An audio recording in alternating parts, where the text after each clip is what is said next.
Question से set containing isoelectronic species. Isoelectronic species का मतलब क्या होता है? आइसोइलेक्ट्रॉनिक का मतलब होता है same number of electron, same number of electron. चलो चेक करते हैं ऑप्शन नंबर ए।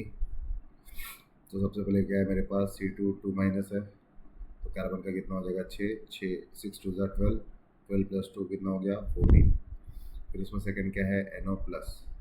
यहाँ पर नाइट्रोजन का कितना होता है 7, ऑक्सीजन का कितना होता है 8 8 प्लस 1 है, मतलब एक इलेक्ट्रॉन माइनस हो जाएगा ना, तो ये कितना हो जाएगा 7, तो ये भी क्या हो जा रहा है 14 हो जा रहा है। उसके बाद क्या मेरे पास CN माइनस, कार्बन का कितना होता है 6 और नाइट्रोजन का कितना होता है 7, और एक इलेक्ट्रॉन आएगा तो कितना हो जाएगा 1, तो कितना हो जाएगा 7 plus 1 8 8 plus 6 14।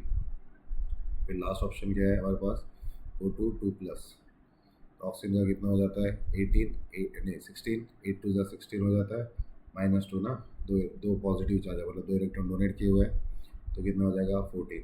So A is our correct option. एक बार हम बी सी और डी को चेक करते हैं। कार्बन के पास कितना होता है 6 6 और ऑक्सीजन का 8, कितना हो गया 14। नाइट्रोजन के पास कितने होता है 7 7 और 8 कितना हो गया 15। O2 के पास कितना होता है 16, सीएन के माइनस के पास कितना हो जाएगा, हमने ऑलरेडी निकाला हुआ है 14, तो बी गलत ऑप्शन हो गया। सी की बात करते हैं।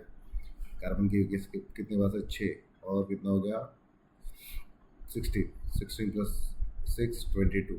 नाइट्रोजन के पास कितना होता है 7, ऑक्सीजन के पास कितना हो गया 16 16 प्लस 7 कितना होता है 23।